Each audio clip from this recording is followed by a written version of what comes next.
Stand by to launch FanStream Sports. 3, 2, 1. Let's start. Hello, sports fans. Welcome to FanStream Sports. Nothing but pure sports. This is the JP Show. JP, it is so good to hear you back on the air. Stand by. Now, here's JP. All right, welcome into a Thursday edition of the JP Peterson Show. As Nick Geddes joins us here from On3 Sports, we're going to hit the Rays. Dramatic win last night was quite the incredible finish, especially for Jose Siri. But will that change the Rays' fortune the rest of the way? We will chat about that. Also, the Bucs OTAs continues. KJ Britt spoke with the media yesterday. We'll talk a little bit about that. The SEC meetings in Destin, bringing up a lot of questions about the future of college football and what it looks like, roster limits, paying players, all kinds of interesting questions coming out of that. Will the University of Florida try and block FSU from getting in the SEC? An interesting question that AD Scott Strickland of the Gators took up. And speaking of the Gators, Scott Jeeves will join us, a Gator fan himself, of the Jeeves Law Group. We'll talk about the FSU lawsuit and certainly what's going on with paying players and the legality of NIL and all that fun stuff. So a lot coming your way here. We'll get into the hockey and the basketball playoffs as well. Good morning to you, Nick. A little payoff finally for spending all that time watching Rays baseball.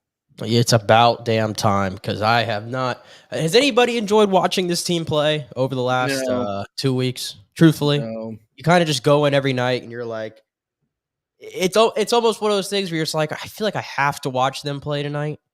So, let's just do it. Let's get it over with. Let's hope for 2 hours and 15 minutes and let's just move on about our lives. That's kind of how it's been the last 2 weeks. But even last night where there was moments where I felt like I was dozing off again because, they're not a generally exciting team. At least they gave us a very exciting ending for once.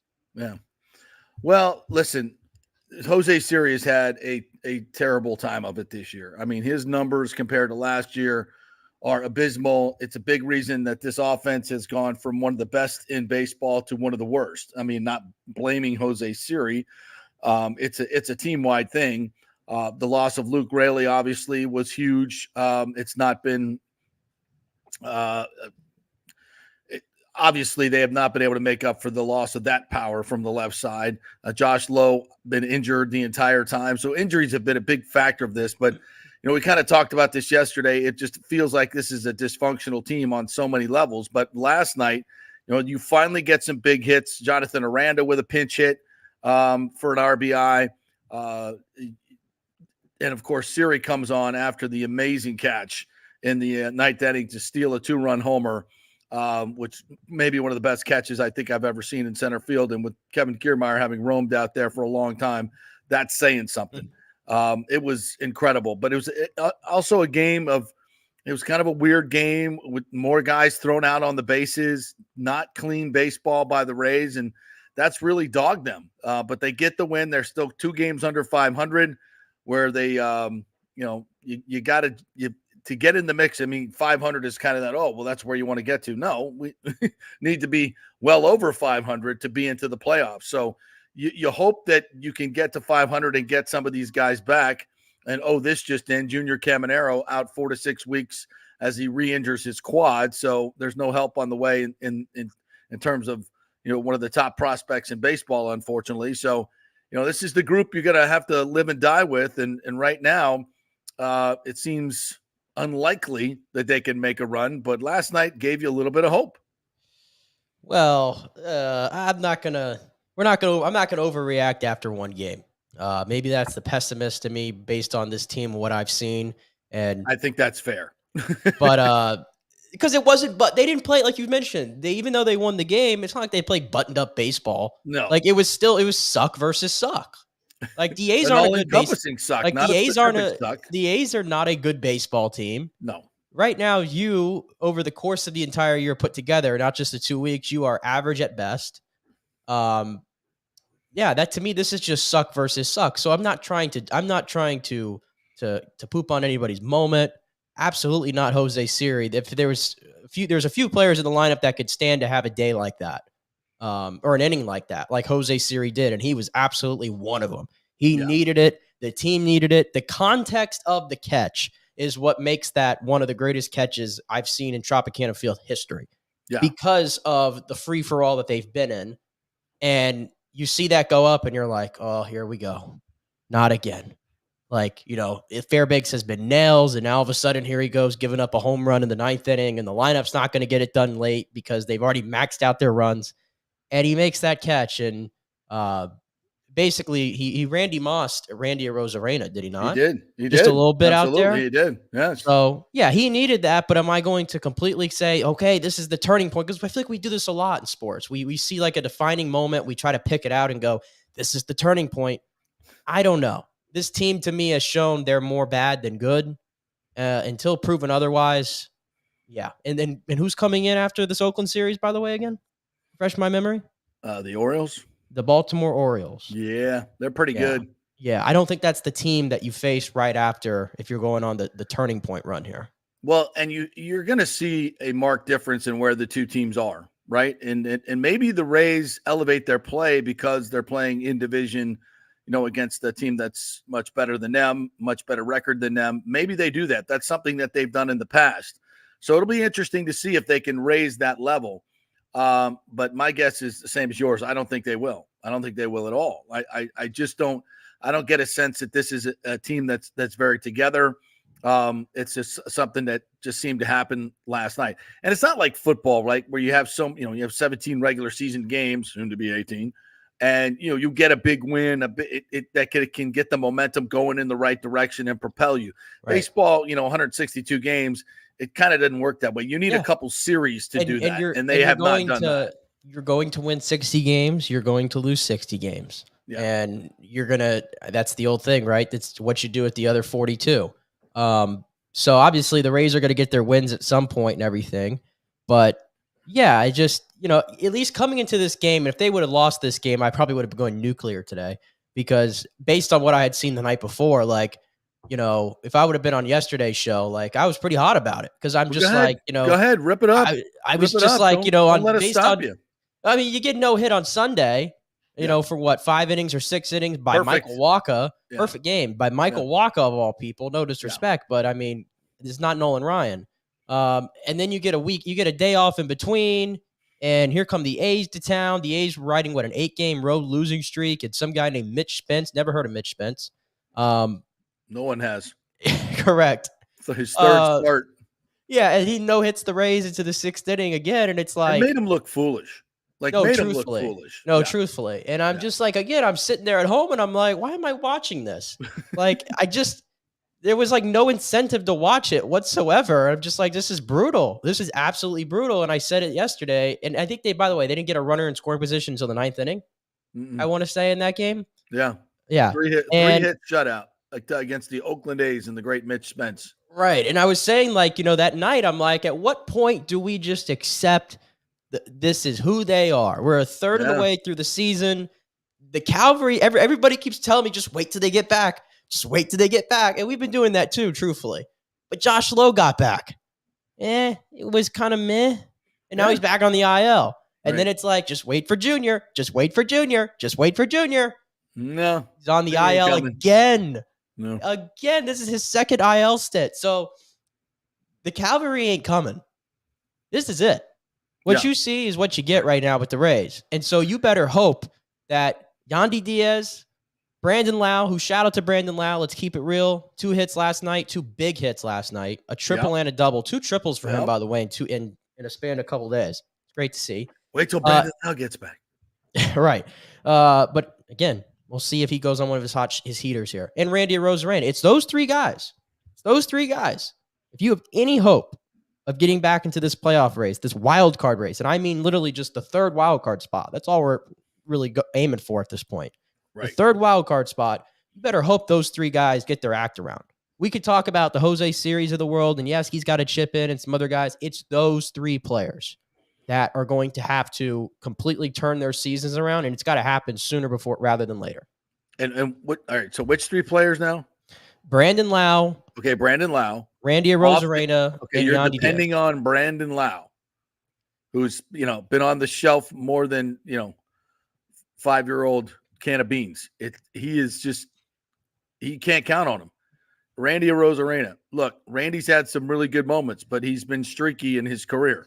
And this seems like a prolonged slump. It is, going back to the All-Star break. Yeah, and things got so wacky. And who's the other one? Yandy. Yandy can barely run anymore. And it's not, he can hit but he doesn't hit for power. So it's like you have a corner infielder who doesn't hit for power. Yes, won the batting title last year, but hasn't even approached that this year for whatever reason. It's just, this is not a recipe for this. It's not like you have 3 or 4 guys with long histories of productive seasons in Major League Baseball. You have none of that. Josh Lowe, he had a good year last year. That was his first good year. Well, truthfully, the 4 guys I just mentioned are the only ones that have any sort of resume to go off of. Because if you throw Paredes in there, those are the only ones that have resumes. And Paredes is again a 1-year wonder at this point, right? Well, he's been even better this year, I'd argue, than he was last year. Through this point, he's been he was holding this offense together for a little bit. All right, but again, look around the league. You have multiple players on these teams, the good teams that we're supposed to be, that are carrying their weight and actually hitting like major leagers. This team is replete with the opposite of that. Listen, they're not, like I said, this is to literally get into like that third wild card spot is that's my bar at the moment. My bar of like, okay, they're going to compete for the division. They could get to 90 wins. I'm at the point right now, I'm taking that off the table. I've dropped the expectation meter a little bit. Right. I've seen a third of the season. I think I reserved to right after a third of the season to adjust my expectations. Now it's about, hey, can I get into that third wild card spot? And listen, the Rays don't have a perfect remedy to that. Everything I just mentioned, and it doesn't seem like it's satisfying you. Well, listen, that's the only play they have left. That's the only play they have left. It has to come from those 4 bats, or who else is going to get it done? You're going to get it in spurts from Palacios. You're going to get some spurts from Rosario. I'm sure DeLuca is going to give you some spurts, but like outside of that, it's got to be those 4 guys. Hey, know who else is coming back? Taylor Walls. Oh, who's 2 for 17 at the Gulf Coast League. Hey, but you know what though? He's 2 for 17. You know what though? Between him and Alex Jackson, man, we're gonna have 2 albatrosses in that lineup. But you know what? It'll fix the defense a little bit. His elite defense. They value he's got a spot on the roster because of his defense. I'll never tell you that he doesn't. But which they need, by the way. They need. That's the thing. We're focused so on the lineup, but it's not just the lineup. We know that. And the starting pitching, I almost feel bad for because I feel like their margin of error is so thin. Like, that's what bothered me the night before. Littell gives you 7 shutout. Yeah. I call it 7 shutout. I know it ended up being the 3-run home run, but I think those were all unearned runs. But yeah, Zach Littell gives you 7 innings, just like I call him all the time. He's the bulldog of that pitching staff. And Pepio was good last night. Night. I think Taj's stuff has still been really good. Really good. I think your rotation is better than what maybe the numbers will tell you. I just think that they're pitching with a lot of pressure right now, because of the lineup. Yeah, no lineup and shoddy defense and bad base running again last night.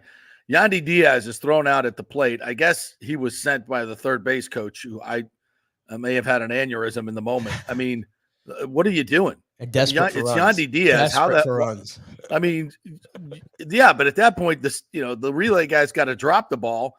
And the catcher has to drop the ball in order for Yandy Diaz to score. Not going to happen. Excuse me.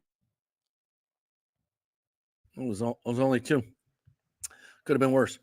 So what are we doing there? That's a huge run right there. You need every run you can get, and you're sending Yandy Diaz when the ball's already in the infield. And then, all right, and this is dysfunction city. So. So Randy Arozarena is on third base, and we pinch hit Ben Rortvedt and put in Jackson, who's hitting .033. You pinch hit a guy hitting .033 because he's a right-hander? Oh, correct. It's .032 because he struck out his next at-bat. Oh, my bad. Is this the first time in league history that someone was asked to pinch hit with an average that low? I'd like in the history of Major League Baseball. Has a manager ever made a move And I'm talking about when it's, a third of the way through the season, not, you're one for 12 to start the season. But like a third of the way through the season, you bring in a guy. And who else was on the bench? You mentioned this pre-show?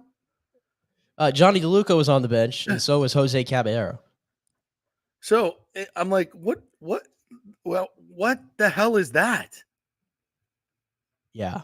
And by the way, what Alex Jackson. What platoon numbers are you looking at, or what advanced statistics are you looking at that's telling you that Jackson is about to get a base hit here in the 2-out?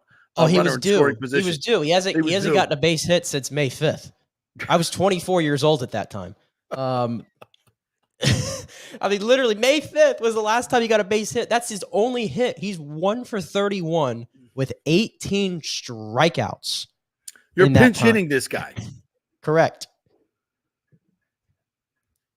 Am I missing something? No, you are not. Joke? I legitimately questioned if Kevin Cash was trolling. Right. At that point. Right. Was he asked in the post-game press conference, like, why would you pinch hit a guy that's batting 0-33? I thought it would have been, how many outs were there? There were 2 outs at that time? 2 outs, yes. I was literally going to say, I'm like, at least in one of these cases, or no, this goes back to the Brandon Lau one. Remember when Lau got the triple to get him run home, and then he was on third with no outs? Right. And they got nothing. And I was literally in my head, I'm like, man, I wish somebody knew how to bunt on this team, because I would slap a bunt in that moment to try to manufacture that run. Yeah. Instead, you're not scoring runs and you have a runner on third base with nobody out. Right. And I know it's against Ray's policy to bunt, but they actually did bunt later in the game, did they not? Yeah. I think so, yeah. But instead they went grounder, pop out, and like another strikeout or something like that. I don't know. It was just bad. So that was a different part of the game. But that's my point, though. It's like they won the game, and that's great. But there's these different moments throughout the game that still made you pull your hair out. And to your point, you were still going on about the sorry, I sidetracked you there from the inning there where Randy. So I want to say, like in a tight game, if you're going to steal home, you better damn well get it done. But now I'm like, that seems like a really selfish play. And then I'm thinking, well, no, because Randy's probably up there going, oh my God, did we just pinch hit a guy hitting 0-33? I mean, there's not a snowball's chance in hell this guy's going to get a hit. I better steal home if I want to score. So I take it back, Randy. I mean, that was a must-do play. I really had no problem with it. And he damn near got it. It's not for a great throw by the pitcher. I was going to say, he read it pretty well, too. And they showed the angle from the third base camera. He got a great jump. They snuffed it out, and they made a great throw to get him at home. It was close. Throw gets him. That's the only. I mean, if that ball's a little bit higher and he's got to bring the tag down, he's safe. Yeah, and I can't blame Randy for that. When you're just your manager is, I don't know what the hell that call was. That makes no sense to me. I mean, it was the same thing the night before. I mean, where the game was still within reach, and he's putting in Chris Davinsky or whatever it was, and I was just, and they got out of it, but I was just like, my goodness, did we have to put Davinsky in that spot? So yeah, Kevin Cash has been a big part of it too. He has not been. It's not been his best managerial. But he's grasping at straw. I mean, he's doing everything he can. I mean, you heard. I'm sure you played it yesterday. Yeah, he was frustrated. He was definitely frustrated, and it almost looks like he's ready to go off at any moment. And thankfully, they were able to win last night, because who knows what he would have said last night. Yeah. Which, sidebar to that, regardless of the critiques and criticisms we make of Kevin Cash, I'm still blown away at the fact that there are people who have takes out there that he could be on the hot seat or this and that. I mean, I think you people need to get your head out of your what. Maybe I mean, we can manage his way out of here. We can critique and tell you that Kevin Cash, and I'm pretty sure Kevin Cash would tell you too. He was asked, "Yeah, I haven't been my best this year." That's one thing, but maybe to ignore everything he's done. Yeah, maybe that's why he did the pinch hit move. I think he signed through like 2030 or something. So he's like, you know what? If I make some really boneheaded moves, they'll fire me, and then I can finally get out of here. Maybe that's it. I was going to say, the only way Kevin Cash is getting out of Tampa Bay is if he decides, hey, I want to go. Right. That's it. Yeah, and I don't think he does. And he's not going to do that. He loves it here. Yeah, this is his home. And but I think you're just a complete idiot, though. To being in blunt terms, if you think that Kevin Cash should be fired. It's the problem. I mean, it's the problem. This roster. Seriously? Come on. Thomas Casper says Stu's uncomfortable toxicity affects the franchise. Do not disagree. James says great catch. Also, he has to prove that Fairbanks is the head case. You can't count on him in crunch time, especially with a 1-run lead. He has not been great this year. Even some of the saves he's gotten has been. It's a tight wire act almost every time. James says it was a great catch by Siri. This is a 90-loss team. This is nothing from that win that makes me think things will change. I think we'd all have to agree with that. But the other thing about Randy is like didn't seem like he was real excited about Siri making that catch. It's like, is he? I don't know. I'm sure I'm making too much out of this, but it just feels like, I mean, if Randy, even though you kind of got teabagged on the deal. I thought that was more of what it was. He was just like, thank you for making the catch, but damn, man, you're going to take me out? But the center fielder has obviously has the right of way, and he's calling the ball. It's mine, it's mine, it's mine. Get the hell out of the way.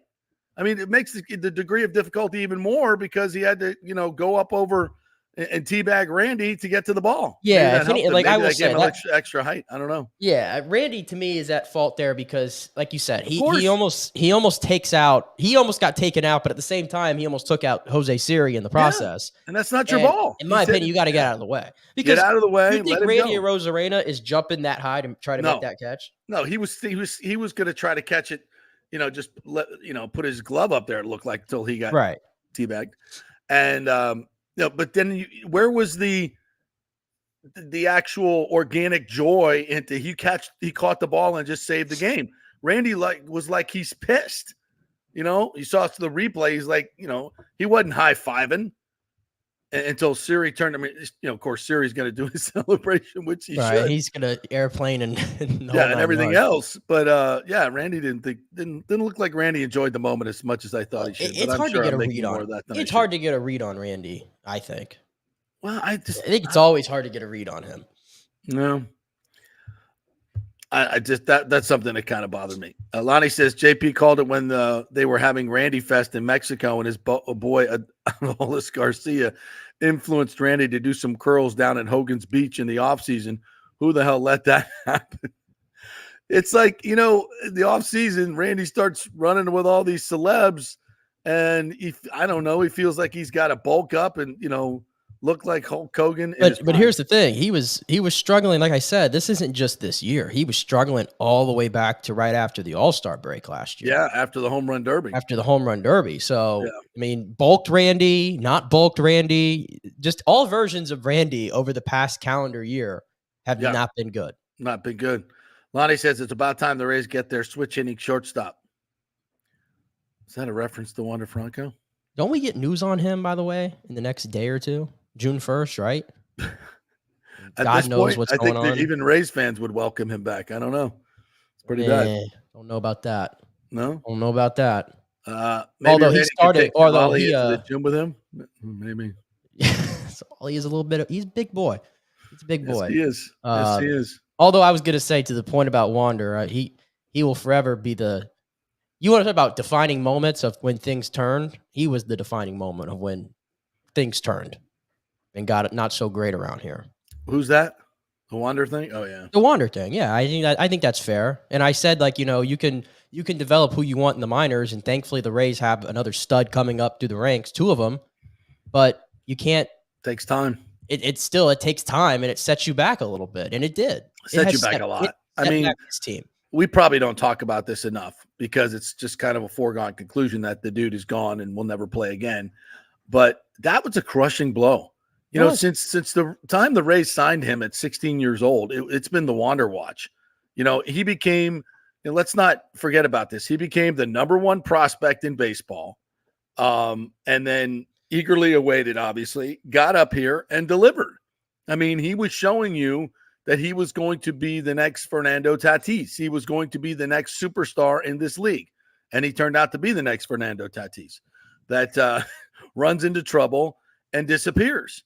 Now, Tatis has come back, right? So maybe Wander can come back and right this ship. I don't know. It's pretty tough. And still, the details of this whole thing are very, very murky. So we really don't know. I mean, we don't know. And so does it look horrible? Yes, it looks horrible. But again, it's the details are very, very murky. So and even if he comes back, and there's no guarantee the Rays are like, hey, we want you to play for our team. Right. Like there's no guarantee. And I'm not going to debate them and go, hey, they're wrong for doing that. Right. Exactly.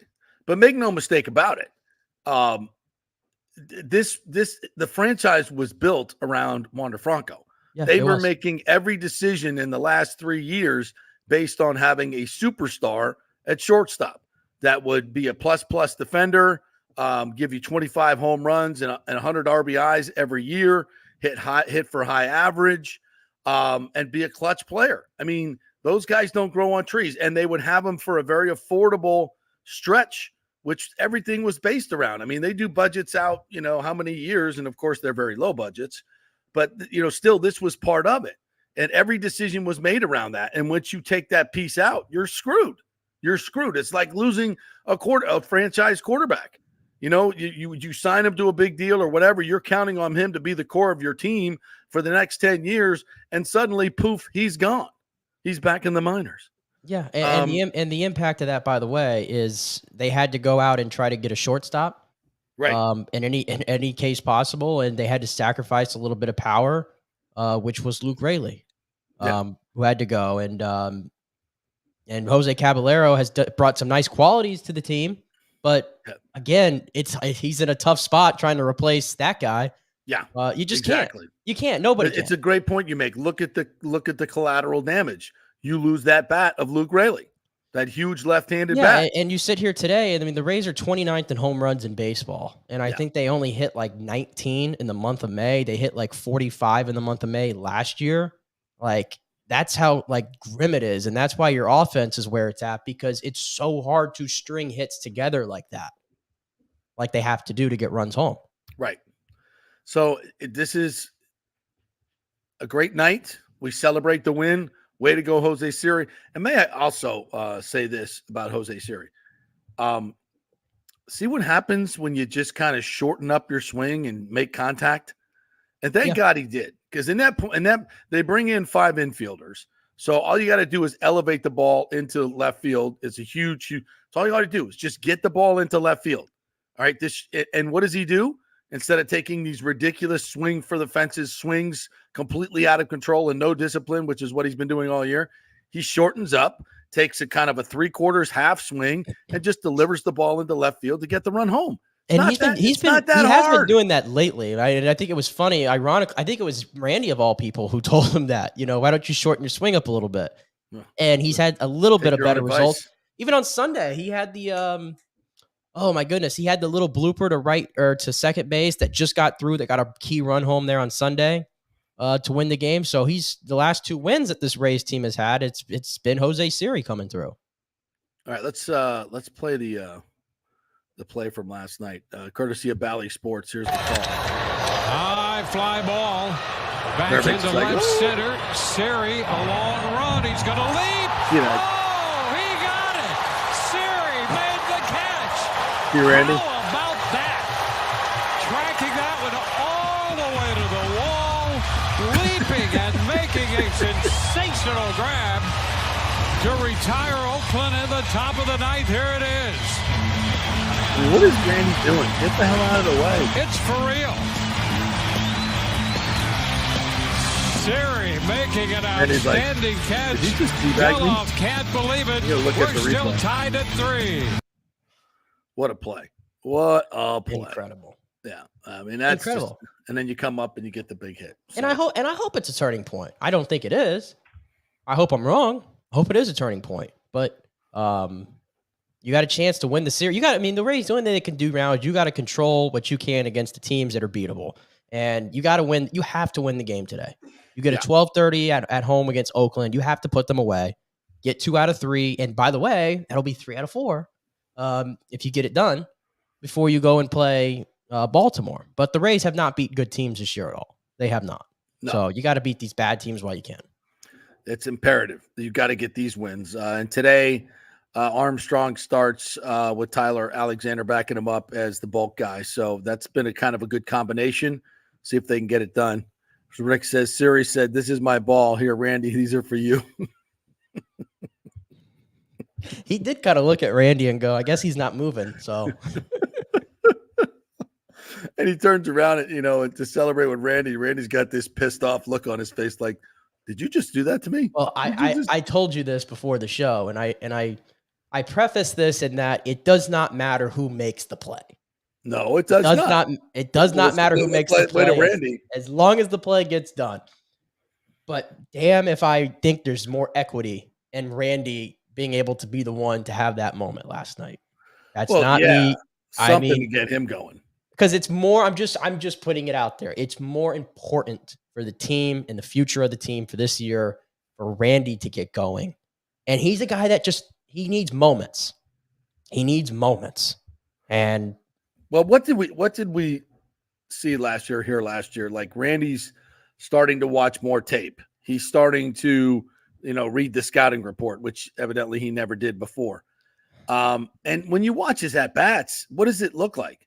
Well, throw him off-speed stuff off the plate outside. He looks like he's just winging it. I mean, sliders and curveballs off the plate outside. He'll chase and roll over, chase and roll over, chase and roll over. It's what he does. He tries to pull every breaking pitch, and it's a ground ball to shortstop, ground ball to third. It's just weak contact after weak contact. It's like, make an adjustment, bro. Make an adjustment. I'm more concerned that he did get a big hit last night. By the way, he got a double. I get more concerned with Randy. He's getting blown away by fastballs down the middle. Yeah, that too. And not like it's like 100 coming at him. Like, I've seen 93, 94 just straight up beating him right down the middle. Like, that's more what bothers me. And, I know I know there's a big discussion right now about, what do you do with Randy? They moved him in the lineup. Do you put him down in the minors and everything because he's got options? And I don't think any player is too good necessarily for the minors. I think if it really gets bad and you have to go down there for a week or two or whatever to try to work some things out, get away from the big leagues for a little bit, I'm all for that.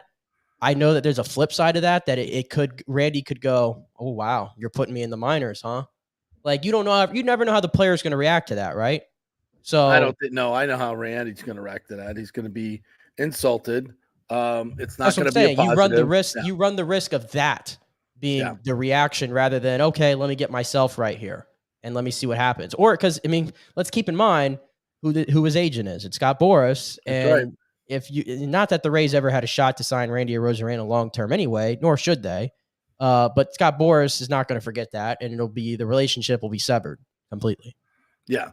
Well, good luck getting Randy signed to a multi-year deal the way he's playing now. It's Scott Boras going to ask for ridiculous numbers like he does for every one of his clients. Talk about screwing his players. He's a bad agent. You see what he's done to Blake Snell? Yeah. Blake Snell, his ERA is over 10. Yeah. And Blake was like, I learned that, spring training is pretty important and facing live batters before the season. And your agent is to blame on that one. Yeah. Yeah. And this is what happens when you go money chasing. When you're already ridiculously filthy rich and you got to get more and get top dollar, it's the dumbest thing ever. If you're an athlete, it's the dumbest thing ever. I can't think of one situation where that's worked out for a player. I can't. And I can show you a litany of places where it has not. And you would think that players would smarten up, but chasing that bag, they feel like their whole self image is wrapped up in how much money they make. That's a poor thought process, especially if you're a professional athlete. The smart ones like Tom Brady and others will take less money to especially in a salary cap sport. In baseball, obviously, there's no salary cap, but every team has its constraints, and the Rays certainly have more than most. But again, if you're filthy rich, what does a few more million mean to you in terms of going out there on a daily basis, playing with a team in a place where you want to play and having success and being set up for success? Does the extra money, how does that make you feel now, Blake? Is it really helping you? No, you needed a spring training and maybe some consistency and continuity to where you play and where you live, but it could probably help as well. So Mike Evans knows that. Steven Stamkos knows that. Tom Brady knew that. Many of the smart ones know that. But then there's Blake Snell and every Scott Boras client. All right, we'll take a quick break. And when we come back on the other side, we're going to hear from KJ Britt, talk a little Buccaneers football. And do you think this defense, Bucs fans, do you think this defense will be better than last year's defense? And how good can it be with the additions they've made in the offseason and the subtractions? I will certainly have my opinion on that. We are brought to you by the Jeeves Law Group, JEEVES lawgroup.com. They are local, they are trusted, and they get results. Go with a law firm that knows the local legal landscape. It's important, folks. And get that free case evaluation. Just go to the JeevesLawGroup.com website. You can email them or call them. And please tell them JP sent you. Get that free case evaluation. Scott Jeeves will join us at 11:30 and talk about the FSU lawsuit and college football, college sports in general, the NIL litigation against his beloved Gators and head coach Billy Napier. So we'll talk about that with Scott Jeeves later on in the show. Back in 3. Stay with us.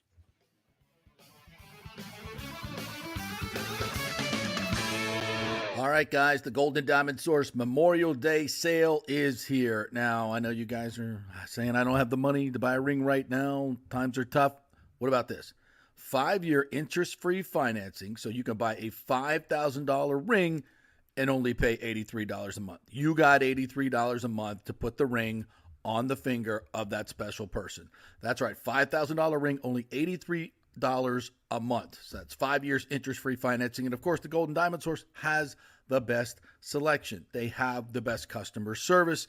And when you shop at the Golden Diamond Source, you can proudly say our jewelry changes lives. We tell you this all the time, folks. The philanthropy of Julie and Steve Weintraub is incredible. Their entire staff very much involved in their philanthropy. The Hands Across the Bay charity helps so many abused women throughout the years. So this Memorial Day, pick a jewelry store that makes an impact. And don't miss their 5-year interest-free sale. It's the Golden Diamond Source, centrally located right there, 3800 Omerton Road, always online at thegoldendiamondsource.com.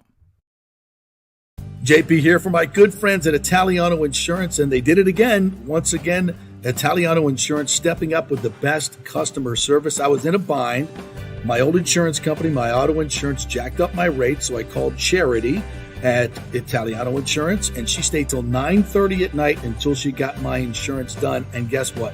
She searched all these companies for me. I didn't do the work. She did. Saved me $1,000 on my annual premium. $1,000, folks. That's real money. And that's what you get at Italiano Insurance. Great customer service. And here's another note for you, by the way, with hurricane season up. 40% of people in Florida are underinsured. That means if you have something happen during a hurricane and you need replacement costs, you're going to get 40% less than you deserve. Can't let that happen. Call the folks at Italiano Insurance and get them to help you out in both those regards. They will save you money and keep you insured properly. That's 813-877-7799. Great folks in the community, been doing it for over 60 years. Italiano Insurance, 813-877-7799. JP here for the Geddes Gordon Real Estate Group and our good friend Jane Geddes. Folks, simply put, there is nobody like Jane. Jane is a former LPGA 2-time major championship winner. She was also vice president of talent relations at WWE. She also has a law degree from Stetson. So if Jane can drain a 10-footer to win the U.S. Open and stare down Hulk Hogan in the boardroom, you want Jane on your real estate team to not only negotiate the best deal, but find you the perfect home or investment property. And when you work with the Geddes Gordon Group, you become part of the real estate family and get concierge services that include expertly staging, marketing, and preparing your home for sale. Advice on golf properties. Hey, you might even get some golf tips. Many of their clients become friends long after the sale or purchase is completed. It's all part of the deal. So if you're looking for that perfect home or investment property or trying to get top dollar for your home, go with Jane Geddes and the Geddes Gordon Group because there's nobody like Jane. Call 813-485-6808 or go to GeddesGordon.kw.com. That's GEDDES Gordon.kw.com. or call 813-485-6808. Are you looking to be more productive and healthier? Do you know chronic dehydration affects your overall health and well-being? 75% of the U.S. population suffers from dehydration, and many of us don't even know it. That was me before I was introduced to Hydrate Heroes. 8 times the benefits with hydration. A beverage with benefits more than just hydration. That's right, 8 times the benefits with hydration. Hydrate Heroes provides a refreshing, great-tasting beverage powder to mix with water, providing elderberry, zinc, vitamin D, electrolytes, amla fruit, which provides a great source of vitamin C, along with a proprietary mushroom blend that has shown to help increase endurance and energy at the cellular level. Hydrate Heroes is so confident you're going to love the taste and the results. They are offering our listeners a special offer, a free 3-pack sample, no credit card needed. Just go to the jppetersonshow.com, the jppetersonshow.com, and click on Hydrate Heroes logo. Hydrate for health today with Hydrate Heroes. Let's go. Right now, back to the show on FanStream Sports. All right, welcome back to the JP Peterson Show, brought to you by the great folks at Hydrate Heroes. If you're looking for that new hydration drink that tastes great, doesn't have all the sugar, plant-based, has all the good stuff, amla fruit, and the mushroom blend that is anti-inflammatory, has really helped out my knees. I know that. It is Hydrate Heroes. Go to tryhydrateheroes.com and get a free 3-pack. That's tryhydrateheroes.com. They'll send you some of the new flavors, too. I haven't got my tropical punch yet. I'm looking forward to getting the tropical punch, but enjoying the mango ginger. Very nice. Very nice. All right, as we continue here on to kind of finish up the Rays discussion here, James says, like I said, JP, Rays have a horrible culture. Get rid of this clique and bring the kids up. At the very least, there will be some excitement moving forward. I do not disagree. If I were the Rays right now, I would clean house. You know, they talk about, well, there's ridiculous talk in my brain about, you know, the Lightning need to move on from this core of players and start rebuilding, which is absolutely nutball crazy.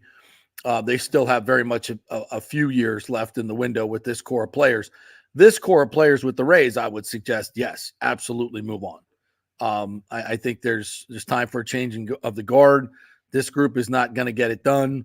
I would sell off everything at the deadline, bring in newer, younger players, try to establish and go identify players by, kind of by the culture that you want to create. You know, guys that are more about team, more about playing the game the right way, more defensive oriented.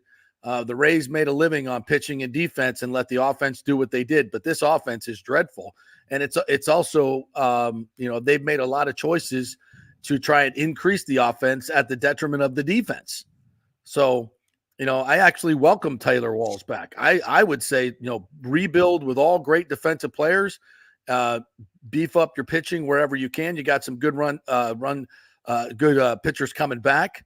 All right, Joe Madden. Yeah, well, it sounds worked. like Joe over here. They worked. At least they won games.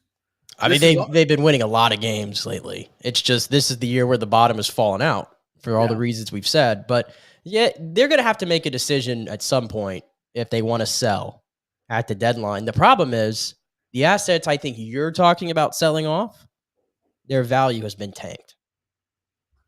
So, to some degree, yes. Like I don't, even in Brandon Lau's case, if he was one of the players you're going to float out there, which obviously I've been an advocate for that, but he is. I mean, he's a free agent. He's a free agent, and so. But the thing is, if you keep him, it's a double hurt. And yeah, there's a reason nobody wants them because they suck. They're terrible.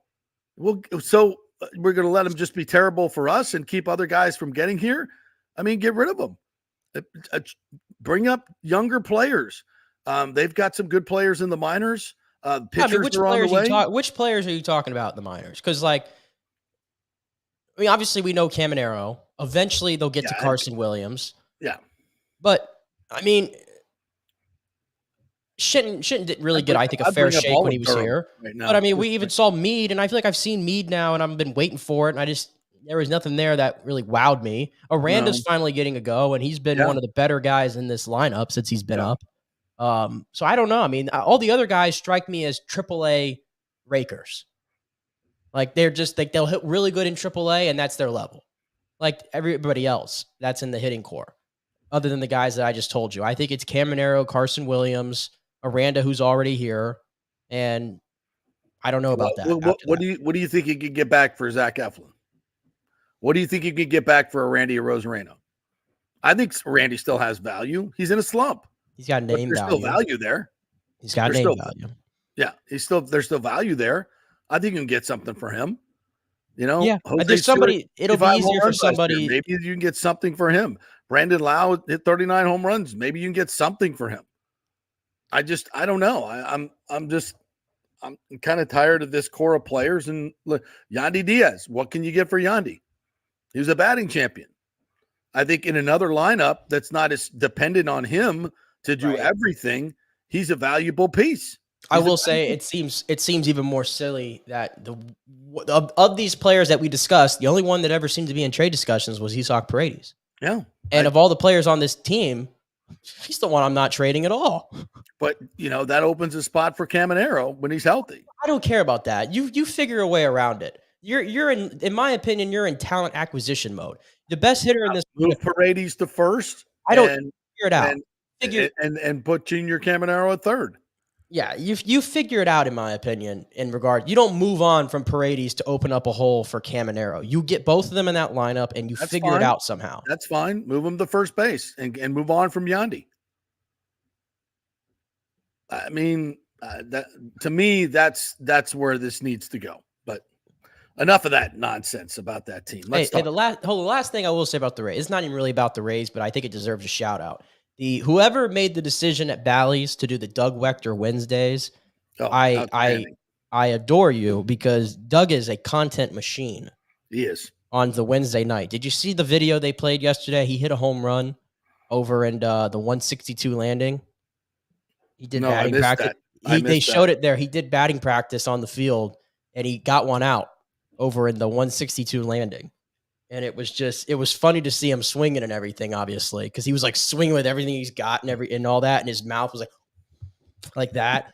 But he's great on that broadcast. So shout out to Bally's for making that call. Doug Wechter Wednesdays. All right, so we got a little bit of Bucks news this week as they put the KJ Britt out there, who. Obviously last year we've been screaming for KJ Britt for probably 2 years now, right? Get rid of Devin White, get him out of there, get him out. Everybody's KJ Britt is not a real linebacker, he's too slow. You think Devin White's bad in coverage. Where do you see this guy? And what happens? He gets in there, making 11 and 12 tackles a game, making an impact, doing what he's supposed to do in the run game. Being where he's supposed to be and making plays. And I think the defense was definitely better without Devin White in there. And it's more because of the key plays that and the winning plays that KJ Britt makes and the game losing plays that Devin White continually made, whether it was getting juked out of his jock, for a touchdown by Gardner Minshew, or, rushing past the quarterback, or forgetting that he has to cover the tight end when he sees a rollout and goes after the quarterback and leaves his man wide open for a touchdown in the playoffs. I mean, time and time again, those were the plays that Devin White was trying to make, because he was trying to make splash plays to cover up for all of his inconsistencies and inadequacies, which he did for a few years. But, after a while, the NFL will find you, and they'll find out what your weaknesses are, and they will exploit them, which is what happened to Devin White.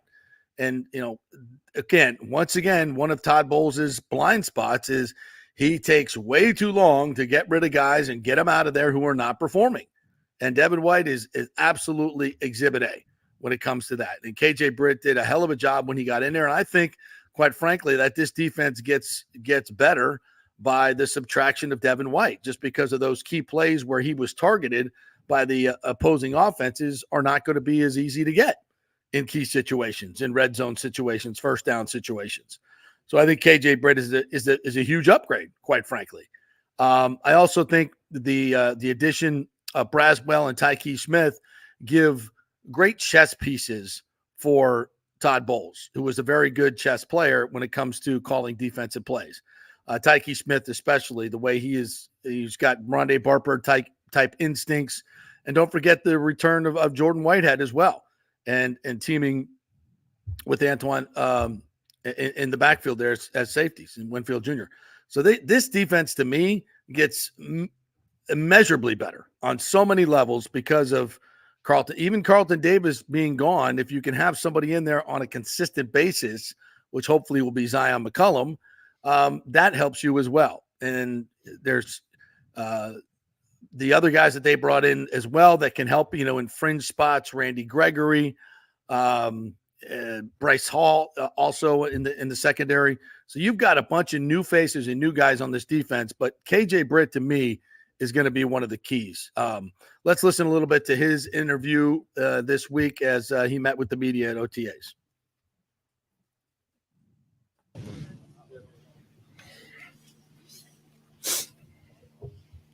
He's no Jamel Dean in terms of. It's going good. How y'all doing? That's good. That's good. He's a very serious man. KJ, you've always been a serious guy and ready to play. Played well last year, but now you step in here. Devin's not here. It's you, Levante. I'm just asking him how's it feel to be stepping into the starting role. Just one day at a time, just trying to get better. I had some things to build on, or I had some areas of my game where I can get better, and just each day I'm just trying to get better every day.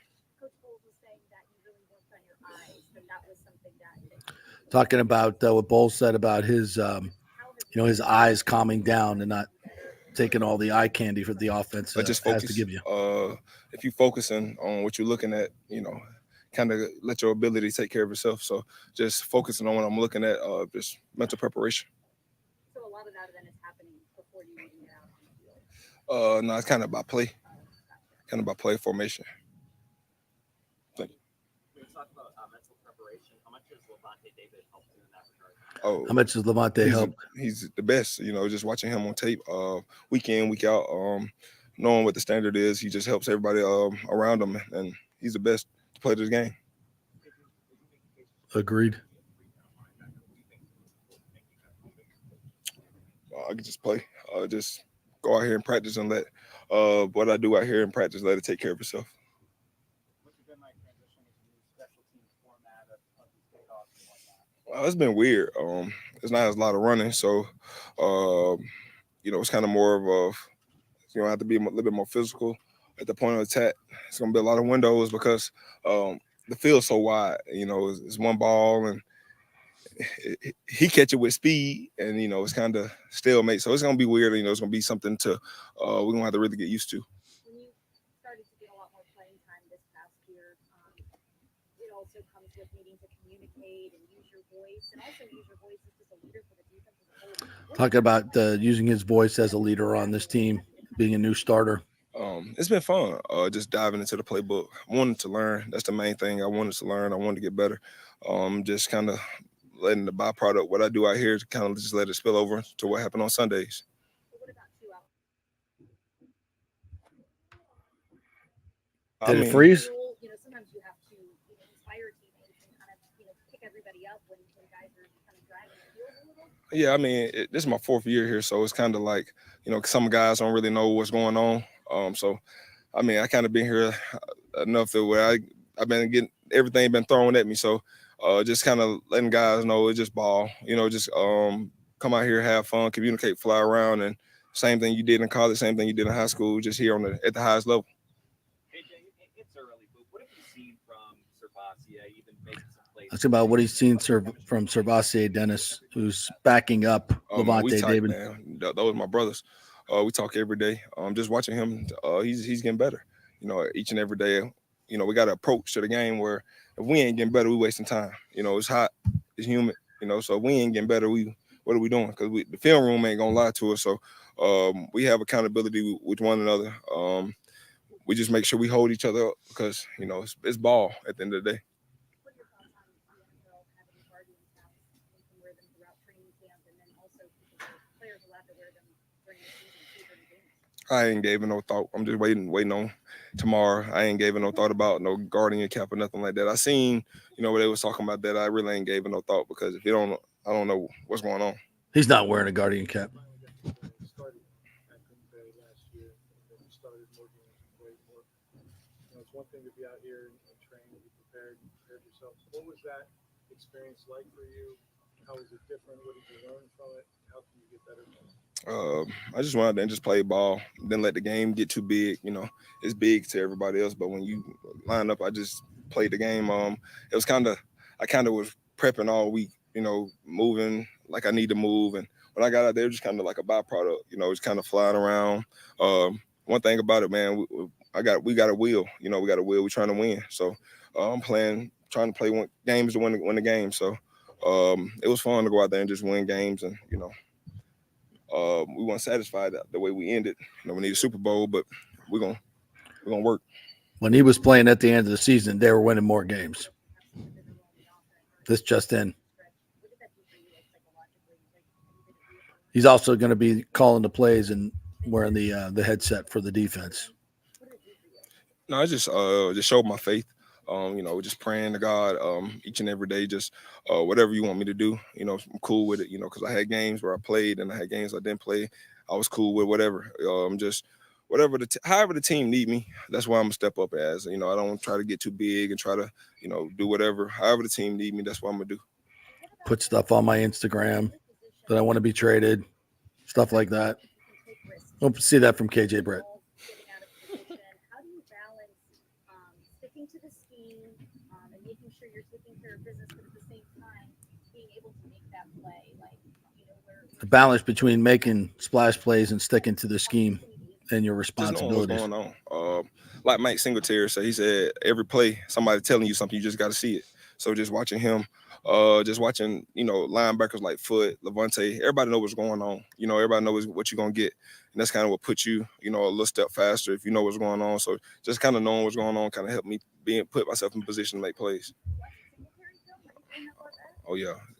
All the linebackers, Harry Carson, Willie Lanier, you know, Ray, Takeo, all the great Mike linebackers, you know. He studies the great Mike linebackers. Mike linebackers that came before me, came way before, you know, years and years. And just, you could just watch, you know, as you go back, that it's still the same game, you know, just team. It's a team game. It ain't golf. It's a team game. So just watching how those guys demanded a lot from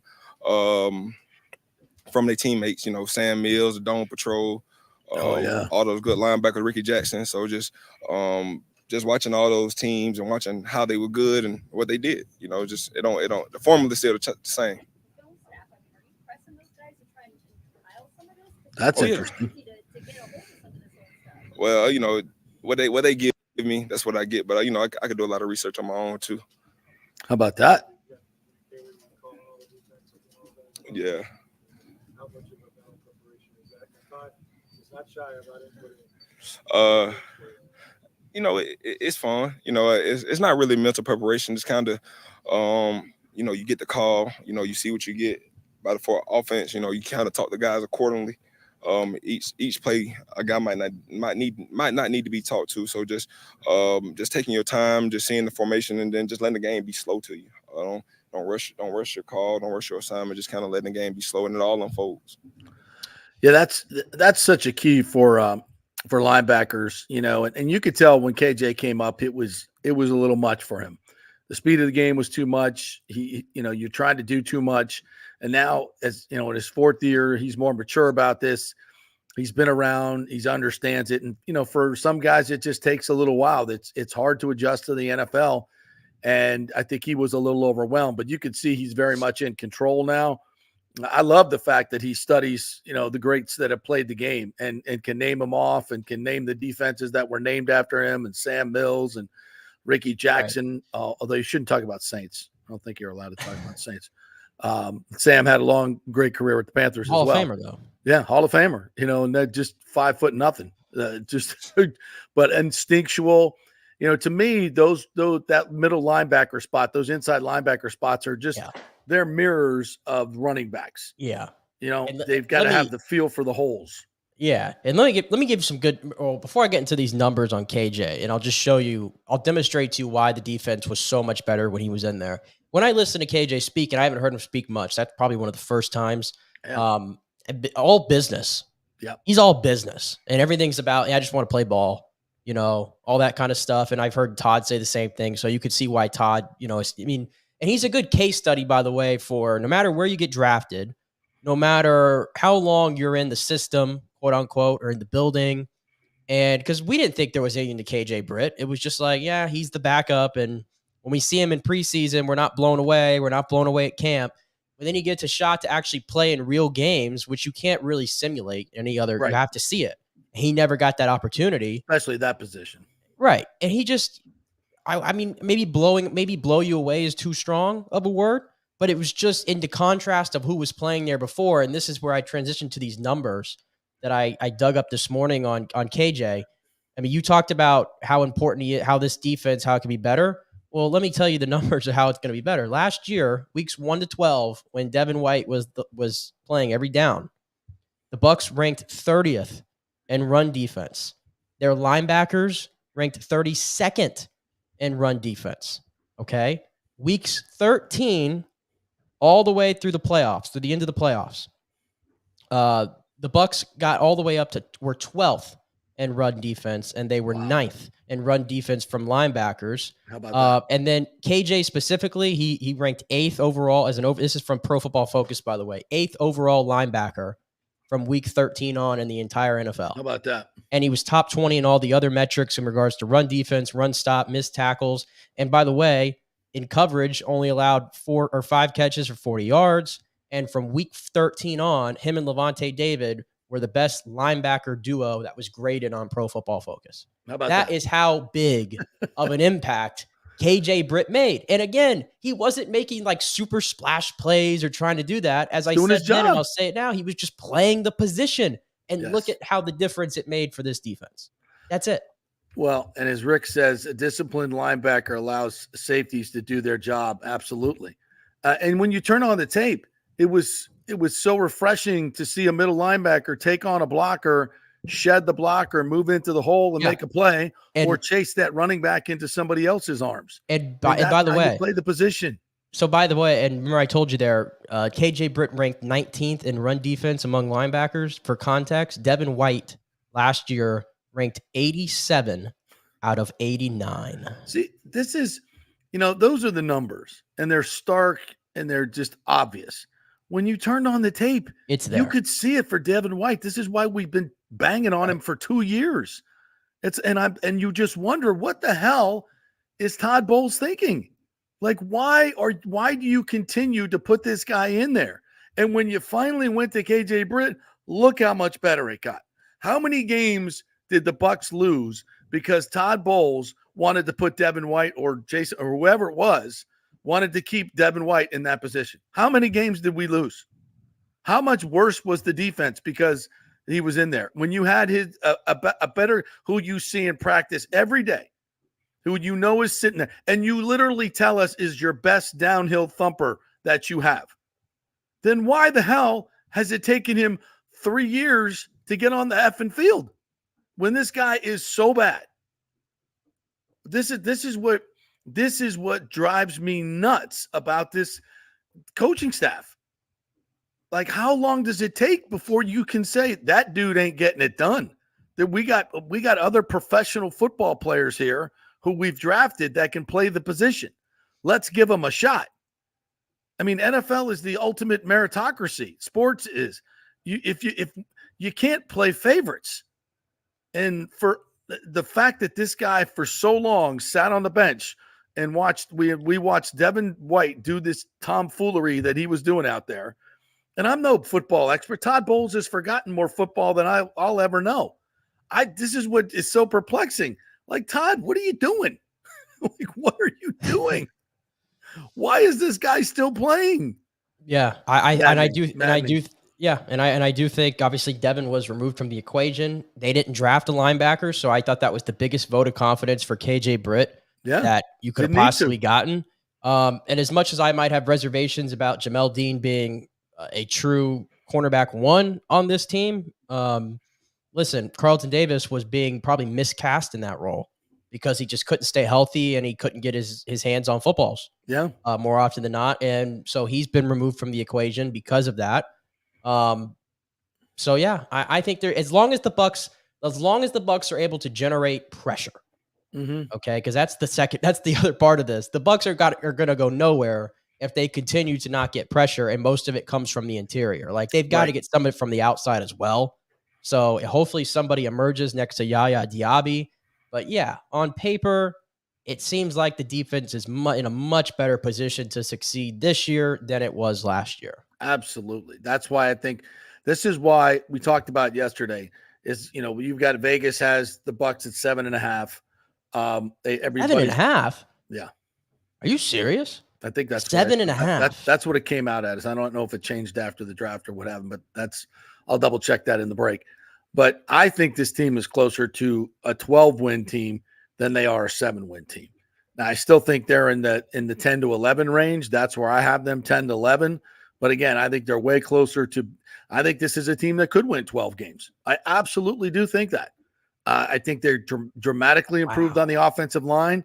I think they'll be dramatically improved defensively because of the loss, the finally jettisoning Devin White and having KJ Britt in there and all the other additions we talked about.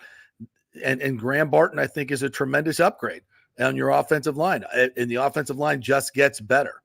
So I think they're better in so many categories. But I love the fact that everybody's picking the Falcons. Good. Fantastic. Put that on them. I'm having to verify because I just looked it up and I think I just saw 6.5 and I'm like, there's no way. I've seen 6.5 for the Bucks. Yep. Wow. It's 7. You're right though. It is 7. I just got it here. It's 7.5. Yeah. Yeah. Wow. Yeah. It's scary. 7.5. The Falcons are at 9.5. Yeah. Falcons are 9.5. They were 10.5 before they took Michael Penix. Had they drafted Dallas Turner, they'd still be at 10.5. That's crazy. I mean, the Colts are ahead of the Bucks here. The Bears, the Jaguars, the Chargers, the Steelers. Oh my goodness. Yeah, I don't get it. That's why, I feel like, although, you always say Vegas knows what they're doing. They didn't know last year. What's that? They didn't know last year. No, they didn't. They were, what was it, 5.5 or whatever? I'm more with the Madden predictions than Vegas. Because the Madden, remember when we came out and said, "Hey, the Madden has the Bucks going to the NFC Championship game and Baker Mayfield throwing for what 30 touchdowns and everybody's laughing and joking." I'm like, I don't know. To me, there has they to were be pretty so damn many, close. There are so many things that have to go wrong, in my opinion, for the Bucks to win 7 games next year. Yeah, there are so many things that have to go wrong. I mean, the schedule's not easy, but no, the schedule. It's not, but I think, but again, they were one of the 4 teams standing last year in the NFC. Yeah, and I just feel like it's never getting. They're never going to get credit for that, and I know that crap doesn't matter. But Jason Licht is keeping his receipts. But I just think what the Bucks have done over the last 4 years has still relatively flown under the radar. Yeah, and I still think it comes down to the whole Tom Brady thing of he's not here, and all of a sudden the narrative of the team is different. Even though they were much better this year than they were his last year. If you went man on the street at the NFL draft, like NFL fans, and just ask them, what's the only team in the NFC to make the playoffs the last 4 years? Nobody is saying the Bucks. How many people percentage-wise are saying Bucks? I don't think a single person will tell you. You're just asking casual people? Yeah. What? Yeah. No way. But that's good because that doesn't determine anything. It's good because the Bucks fly under the radar. Let's anoint the Falcons. Go ahead. Because I know this, the Falcons never live up to expectations. Never. Have you paid attention? Take the Braves out of the equation. How do you trust Atlanta sports teams? You don't. You can't. Yeah, listen, I worked there for 2 years. You worked. I was going to say, you could tell us. I know. You could tell us. It's complete doom. Until Georgia won the national championship, right? And the Braves won recently. Right. Before that, it was a lot of freaking losing everywhere. Just terrible. To me, the epitome of Atlanta sports is 28-3. Yeah, and probably that is the epitome. Georgia choking away a national championship. The Falcons choking away a Super Bowl. Yeah, and the Braves. 14 years, one World Series with the greatest pitching staff in the history of the game. Maybe. Yeah, and don't forget 9:30 p.m. Eastern time on April 25th, 2024. Pick number 8 of the first round of the 2024 NFL Draft. Let's not forget that. I got it right down to the time. You do. Let's not forget that one. Welcome to Atlanta. All right, let's take a break, and it's going to happen again. We'll come back on the other side. We got a lot of stories to get to. They're kind of off the radar. I want to hit the last night's hockey game, which was, I don't know if you saw that. That was fantastic. The Stars came out to a big lead. I want to talk about that. We got some tennis to talk about. Still want to get to the NIL stuff, the SEC meeting, some very interesting things coming out of that. Lots more coming your way. Scott Jeeves is going to join us at 11:30 to talk about those things with the NIL, the legalities of the lawsuit against Billy Napier, the FSU lawsuit. So we'll get to all that. And Chris Lugo is going to join us at the end of the show as well to talk about your health. So if you have any nutrition questions, testosterone, supplements, anything like that, any of those questions, put them in the comments and we'll get them to Chris Lugo at the end of the show. Back in 3. Stay with us.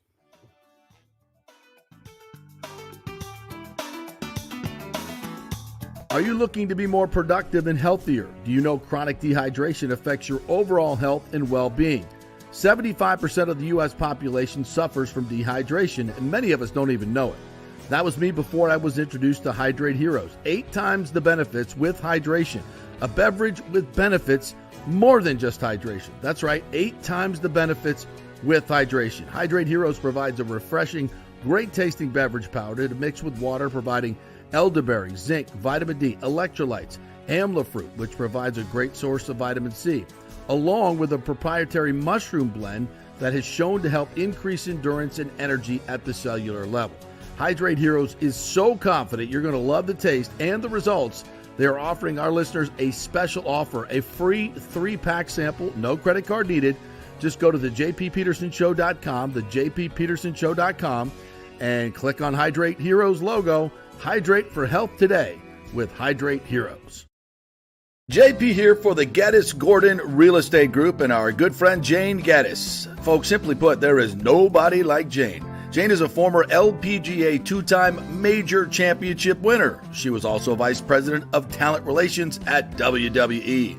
She also has a law degree from Stetson. So if Jane can drain a 10-footer to win the U.S. Open and stare down Hulk Hogan in the boardroom, you want Jane on your real estate team to not only negotiate the best deal, but find you the perfect home or investment property. And when you work with the Geddes Gordon Group, you become part of the real estate family and get concierge services that include expertly staging, marketing, and preparing your home for sale. Advice on golf properties. Hey, you might even get some golf tips. Many of their clients become friends long after the sale or purchase is completed. It's all part of the deal. So if you're looking for that perfect home or investment property or trying to get top dollar for your home, go with Jane Geddes and the Geddes Gordon Group because there's nobody like Jane. Call 813-485-6808 or go to GeddesGordon.kw.com. That's GEDDES Gordon.kw.com or call 813-485-6808.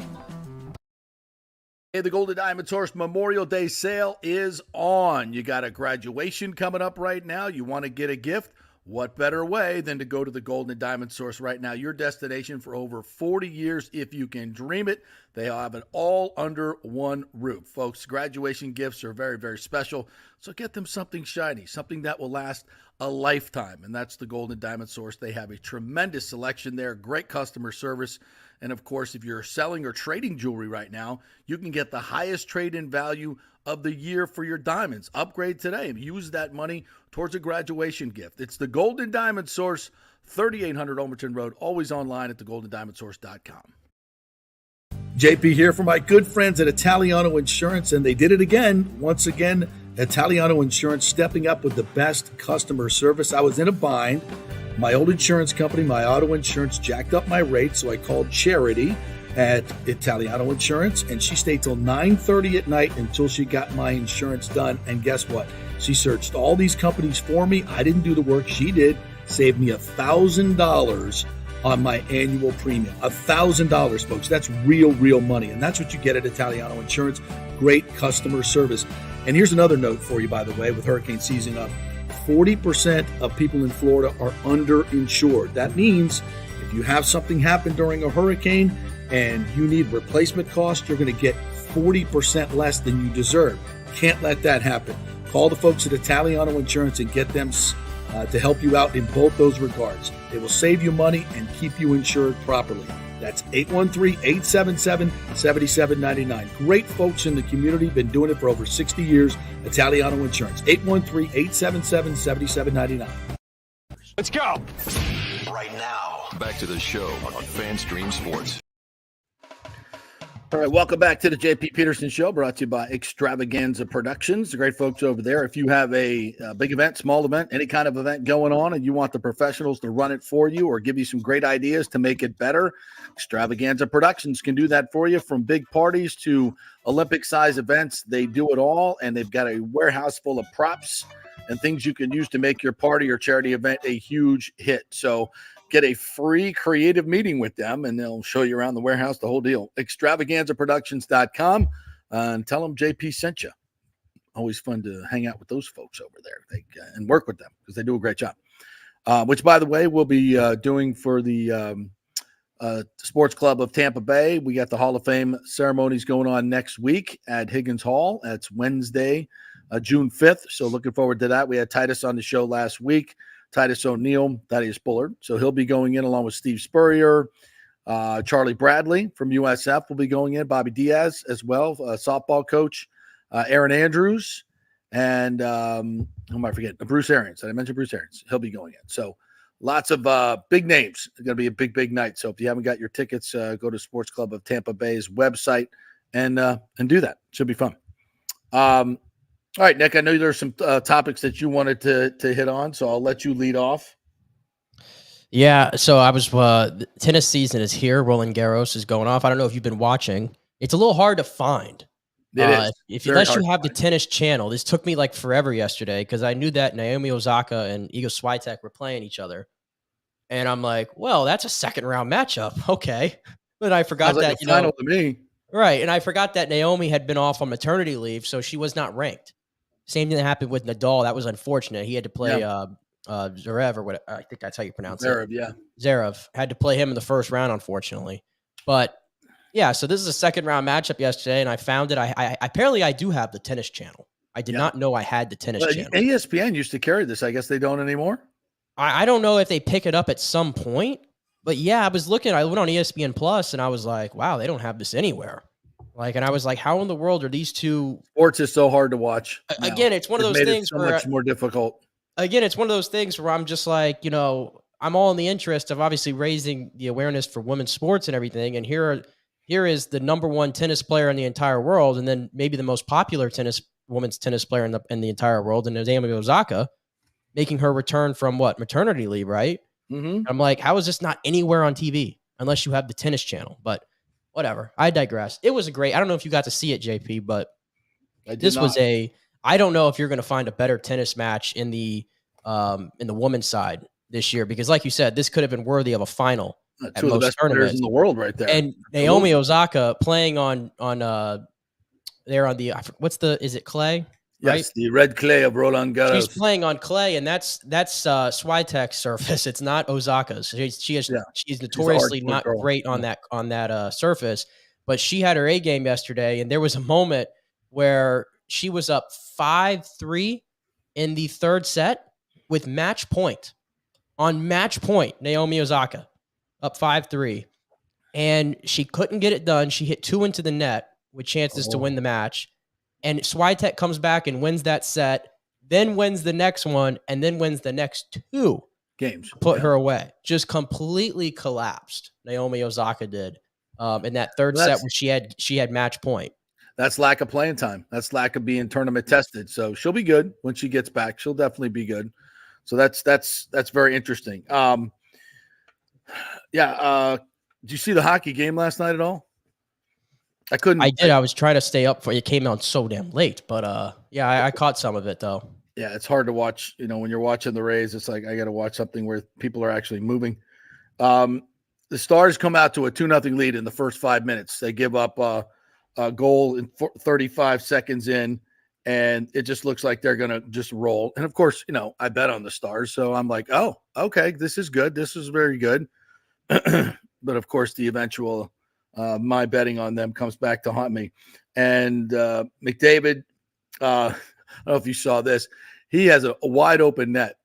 And the Dallas goalie, Ottinger, had dropped his stick behind him. And the stick's kind of angled on the goal line. So as McDavid tries to put it in, it hits the stick and comes out. a stick save and a beauty, and he didn't even have it in his hand. So they come back and they get a short. They tie it up, and then they get a shorty to make it 3-2, and then 48 seconds later, Draisaitl scores to make it 4-2, and they go on to win it 5-2. Five unanswered goals. They scored 2 right away. Dallas did. Yeah, it was 2-0 game before a blink of an eye.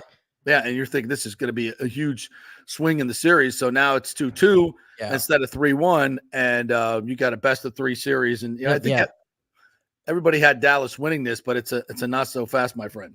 Yeah, I'm happy. I want both these series to go long because obviously the NBA ones are not really going long. Yeah. But no, those 2 series in the NHL have been like every time I watch Edmonton and Dallas, it seems like there's more of an offensive flow to the game, I want to say. Whereas I watch Florida and I watch New York and I go, this is really like those feel like real playoff games where they're super tight. Yeah. It's physical. There's some cheap shots being taken on both sides, more so coming from Florida, but that's no surprise. No surprise. But New York's obviously Trouba. He's given it out too. But that one's been really tight. And that one, I think they've already played 2 or 3 overtime games in the first 4. Yeah. So 2-2 in both series. I hope they both go 7. I hope they both these go are 7. 2 great hockey series going on. And we'll get to Panthers tonight at 8:00. I meant to ask you, by the way, because a lot of Lightning fans were like, okay, who do we root for, Rangers or Panthers? I'm shocked at how many amount of Lightning fans are just like automatically by default, like, oh, I'm rooting for the Panthers because it's a Florida team. Forget that.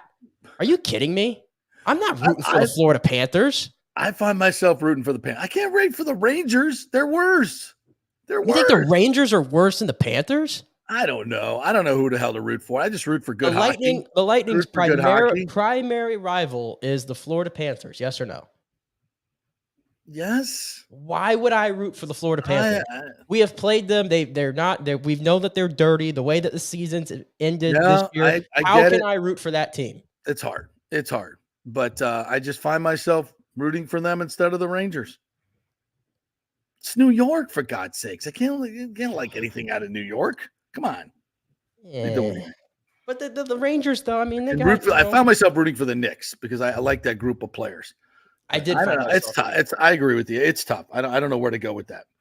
By the way, Corey Perry was subbed in last night as Chris Knobloch made I think he changed out 5 players, 3 or 4 players last night. Changed up all his lines, did everything, and Perry had an assist, I think, last night on the McLeod goal early on. So Corey Perry might be factoring in this ex-Lightning player in this series as we go forward. Yeah. Have you seen Goodrow, the way he's playing for the Rangers? Yes, huge goal for him too. So there's ex-Lightning players all over the place of these playoffs, which is not unusual. Obviously, Carter Verhaeghe, not unusual. All right, well, it looks like my man Scott Jeeves is ready, so let's not keep him waiting. He's a very, very busy man, as we will bring him in to today's program. What's up, Scott? How are you, my friend? Pretty good. How are you doing? Good. You got your Gator stuff on, I see. Well done. Yeah, I made sure. And come on, Florida State's invited into the SEC. We're not going to veto you. We can't veto you. It's 3/4. If you making money and you bringing money to the SEC, you're welcome. Yeah, so I was interested to see Scott Strickland, the AD for Florida, was asked about that yesterday at the SEC meetings, and he was like, "Sure, we're great friends with our buddies from Tallahassee. If 3/4 of the league wants him in, they can bring him in, even if we vote against, right? Then they can bring him in. But of course, you wouldn't vote against that at all, right? No, I think they think that would be a political football. We'd leave it alone, Plus, I think you guys want to do more Big Ten, and the more you're thinking about it. I don't think Florida State brings a lot of value to the SEC, and I think the SEC kind of sees it the same way. They pretty much have the Florida market pretty much wrapped up with the Florida Gators. I mean, you guys are pretty dominant as far as the fan base in this state. I'll say it. Okay. Well, but you never know. The more the merrier. You never know. But I think your Big Ten and prediction was there. How about I'll get to Jaden Rashad before you do. What do you think about that? I think your prediction on NIL was going to be a huge problem, and we've already got our first lawsuit out of it. Coach Napier, a booster, and one of the staff is getting sued for $13.85 million. kind of funny. He's gone to Georgia as a third string quarterback. That I had a little bit of salt in the wound. So do you think I'm like this is totally new? This is what the NIL brings us, right? He gets to Georgia. Like, why didn't he sue when he was at Arizona State? And now he gets to Georgia, and somebody's like, "Hey, you might have a case against our biggest rival down there in Florida." I suggest a lawsuit would be perfect to keep Billy Napier. And be careful what you wish for, because that might get Billy Napier fired. I don't know. Well, how's this going to work? How's this going to work from a legal standpoint? Do you think he has a case? I mean, I don't know what all, was promised, not promised. None of us were there. But I can't imagine me as a coach, I'm going to say, hey, I'm going to give you $1 billion of my salary if you come to my school. I'm not. I mean, he was, so there's, and the kid flipped around a little bit. He was originally in Miami, then he committed to us. Then they got sideways on the NIL because we couldn't figure it out. And we've had to do a new NIL deal. So I think it's where I'm more brought it out is because it's just showing you the shape of how this thing's going to, shape in the future. And think about it. They're going to have $21 to $25 million now to spend on athletes because the Power 5 voted in. It's a continuation of that problem that we started talking about, a year or two ago. That's like, how is this going to work? And this is showing you some of the branchings out, whereas you've got, and I'm not suggesting, I think Kirby Smart stayed as far away from that as he could. Just said, hey, he had some good film as he was at Arizona State, and he's a good football player. He's not going anywhere near that, and I don't think anybody is, because it's just dangerous to look at, from your perspective, and what was promised, where, how, and why, and then you've got. It's interesting because not only are they suing Napier, they're suing a donor, one of the heavy donor, and they're suing a staff member. It's like, and I don't see, $13.85 million. That's a big number to get up to sue a few people. So from a legal perspective, so is Billy Napier going to be deposed now? So during the season, while he's trying to coach his football team, is he going to have to be doing depositions? Is there going to be evidentiary proceedings where they're going to go into his emails? Lord knows, what you might, and this is nothing against Billy Napier or the Gators. It's like, this is kind of proprietary stuff. And again, the big question is Billy Napier going to have to cut a check to the starting quarterback or the third string quarterback at Georgia? I mean, if they lose this case, what are the ramifications for head football coaches moving forward? I'm fascinated by this. I think it's interesting. I think it's interesting to play out. Florida seems to be very confident in their position, at least if you look at the way they've approached it in the media. But you're right. They're going to go, give me all your texts. They text recruits now. They're going to give me every email, give me every piece of document, and sometimes when you have conversations, you and I have a conversation, I think it's blue and you actually think it's orange. And so sometimes people wholeheartedly believe different things. So I think the discovery process will be fascinating, but it's going to be slow. That you look at that, and you look at that also in reference to look at the ACC and FSU stuff. It's kind of plotted down to where, okay, until the next hearing on the 18th we've got no real information on that. We don't know what's happening,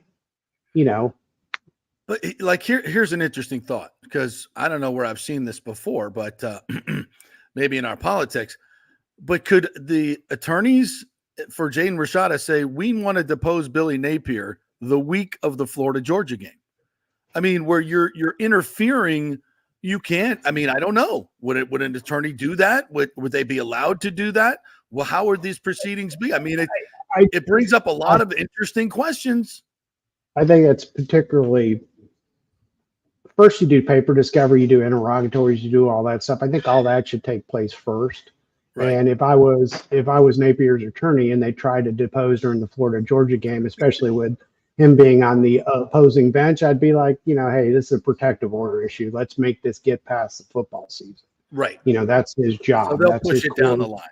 Yeah, push it down the line to make a core of what he does and how he makes his living. Let's not interrupt that. But this, JP, football for the coaches anymore, the offseason is just important. It's a 24/7 recruiting. Yeah. So, anytime there's a here. It'd be interesting, how far they want to go up and down the chain of command. Think about that too. Does the AD get deposed? I would probably say not, because he probably had nothing to do with it. And and it's been interesting. They didn't really, they didn't sue the university. Why not? Why not? And I think, just as some of the stuff's been brought up in FSU about sovereign immunity, different issues, different things when you're suing the state, it makes the case a little bit more complicated. And then they may not have the evidence trail. This is all being done outside the university's quam and, conversations and stuff. And it's not, not anything that probably exposes the university. And I think they feel very comfortable with their policies and the way that they played stuff. I mean, it is what it is. So but it's he's basically saying, you've promised me this money, you didn't deliver, you owe me this money, like any other financial contract, right? And so who's going to pay? Will it be if they lose this case? I mean, is Billy Napier going to have to come out of this bucket? Well, JP is quasi contract. There's no contract that says we're going to give you $13.85 million. I know that's what's claimed, but where is the contract? Where you got is there a contract? Is there a contract? No. There's no side history. I'm pretty sure that nobody signed off and said we're going to give you $13.85 million, because it would have been attached to the complaint. Right. Yeah. Right. So there's no contract. This is all just hearsay, or maybe in text messages. Yeah, or text messages or some other stuff. I don't know, and I really think Florida's done a good job on handling it, and just this is a side issue. It really is, but it's a side issue brought out of, and you predicted this a long time, NIL. Yeah. It's what are we going to do in the future? And it's an interesting aspect. Well, and I think this latest legal round and this settlement between all the antitrust cases and the NCAA has opened the door to the actual universities paying the players directly. But there is still ongoing litigation, Fontenot versus the NCAA, which is dealing with the TV money, which is another that exposes these even more, right? And also the Power Five basically made the decisions for some of the smaller conferences, which are going, how do we compete? How do we compete on NIL? And what do you mean we got to do all this money? So it's set up a system which you predicted you're going to have the haves and the have-nots, which goes into everything else, and so that's kind of an interesting scenario going forward. What happens if you're, not thinking a midterm team like, a MAC squad? You're not going to be able to put $25 million out or $21 million or USF. Out. USF, we could put them in that category. USF. And it does make Central Florida's move a little bit better for them. It looks like they did it at the right time, but what's your USF do? It doesn't have an on-campus stadium, that doesn't have the big alumni support. What do they do to, attract players? It's definitely interesting. No question about it. Well, I think that lawsuit on the head coaches is just, if that's just the tip of the iceberg, then we really got problems.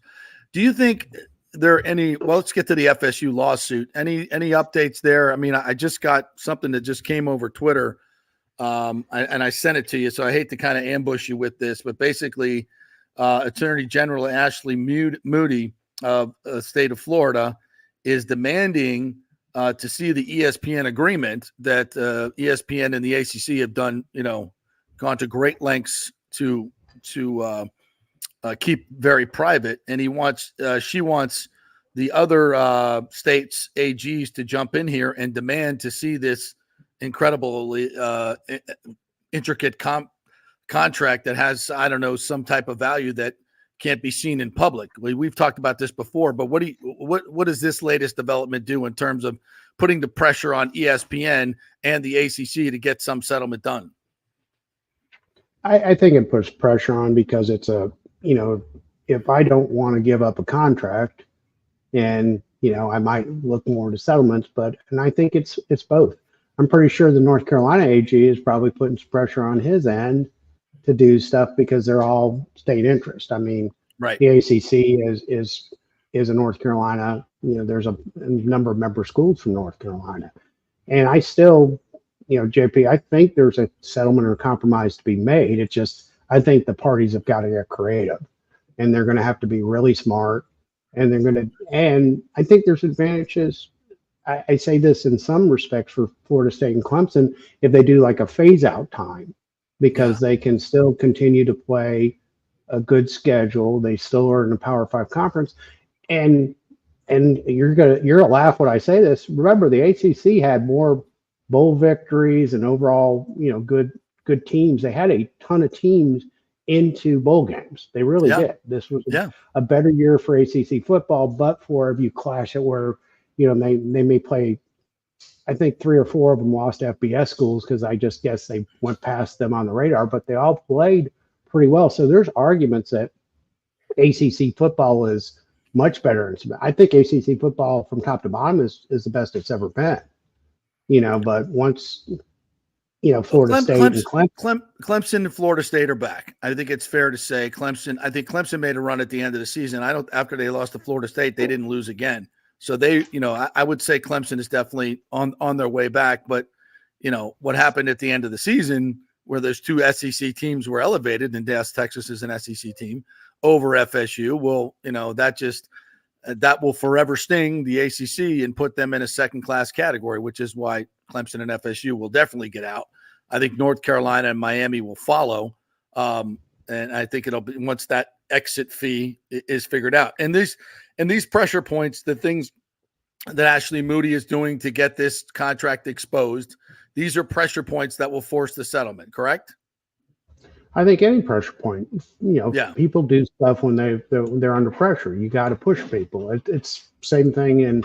And when I represent injured clients, I've got to pressure point the other side and push the weaknesses and throw salt in the wound, anything else. I mean, that's what you've got to do to make these things work through. And I think it's huge pressure points because, it's a lot of money, especially, looking at the owners' exit fees. It's just not palatable or acceptable for Florida State.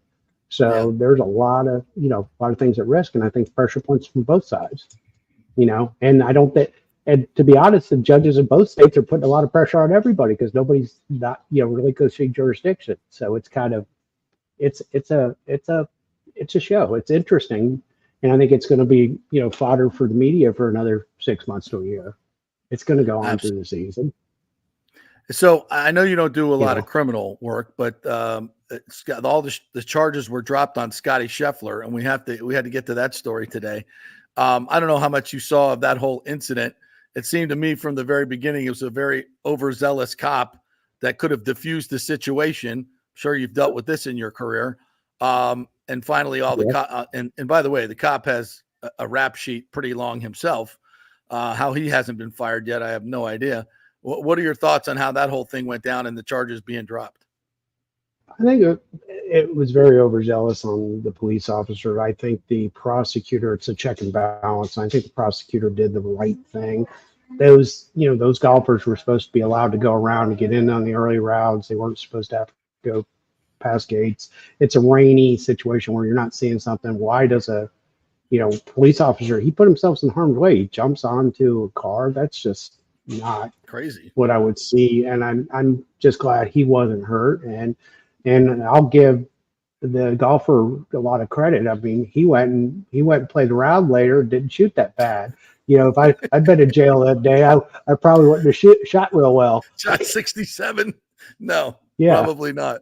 No. I haven't experienced that before, but I would think. But he did get a chance to stretch in jail, so we had plenty of room to stretch out. So that was good. All right. Yeah. Anything else going on in the world of law here locally that we need to know about? Tell the folks how they can get in touch with you and you can represent them in an accident. It's Scott Gees with Gees Law Group. Just give us a call at 727-894-2929. We have an email site where you can email in if you don't want to call us. If you want to get some emails back and forth, we'll work with you any way you want. And we don't charge you anything. Consultations are free. So I always remind people, hey, an ounce of prevention is worth a pound of cure. I'd rather give you some advice on the front end, even if it's free, and not have you go down the wrong path because, it's a lot harder to fix something once you've gone down the wrong path. You wouldn't be talking to me about that, would you? No, I would. I would. I would. We don't bring your stuff out in public, so someday we will. Someday, actually, I usually do on this show. We're pretty transparent, but there'll be a time and place. There'll be a time and place for that. Absolutely. Yeah, we'll keep it tight. No, that wasn't a scolding, JP. Well, that was not a scolding. Even well, it should be. Starting to laugh. I'll take it. I'll take it. No, I'll take it. I'll tell the folks when the time is right. Absolutely. But Scott, I could just tell them that when Scott Jeeves is on your case, folks, people listen and they act accordingly. So if you have an issue with a home builder, if it's a home insurance company, if it's an insurance company for your auto, whatever it is, if you have an issue, contact Scott Jeeves and have him represent you. And trust me, you will get results. You will get results. He has a great reputation. And once the other side looks who they're dealing with, they go, oh, it's Jeeves. Okay. All right. Yeah. Now we're listening. So take my personal advice on this. It gets the job done. So I appreciate you, Scott. Thank you, buddy. Thank you, guys. And you guys have a great day. Good show. And I do like you root for Corey Perry, the old guy. I noticed you put the plug in for the older guys. Hell yeah. So it gets the job done. These older guys, us well-seasoned guys, we get the job. We may not be the fastest anymore, but we get the job done. That's for sure. Okay. Have a good day, guys. Thanks for having Scotty. me. Appreciate it. Scott Jeeves right there. The Jeeves Law Group, and definitely get your we'll move them down there. If you have an accident, have him, and obviously, as you can see, very easy to chat with. Give them a call if you have any questions about you're getting screwed by somebody in some legal instance. They do it all there at the Jeeves Law Group. It's not just a personal injury.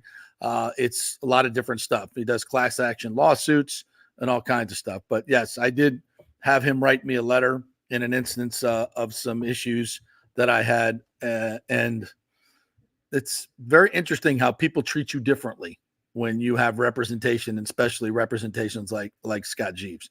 All right, we'll take a quick break. Chris Lugo is going to join us. We're also going to get into a couple other things from the SEC meetings that I wanted to talk about. Some of the coaches talking about player limits and things like that. We'll get to that and more. So quick break, back after this here on the JP Peterson Show.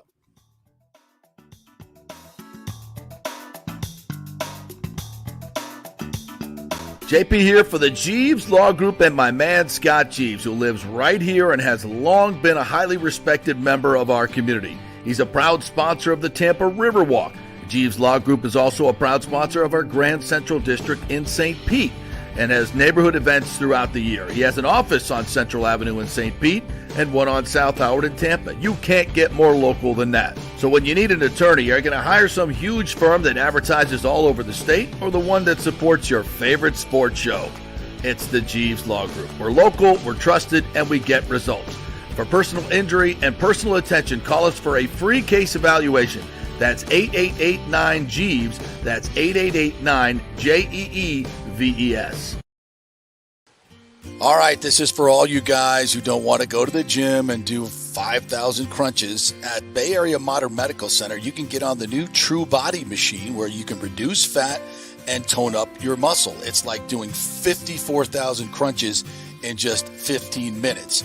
Define your body as you see fit. True Body offers personalized muscle stimulation that delivers the equivalent of those 54,000 crunches in just 15 minutes. Just get in touch with them at Bay Area Modern Medical Center, BAMMC.com. Chris Lugo and the team over there will set you up on True Body and get amazing results. Non-invasive with comfortable and little to no pain and zero downtime. You can isolate and target those areas that you want to improve and treat multiple areas simultaneously. It's an amazing machine, so check it out at Bay Area Modern Medical Center, BAMMC.com.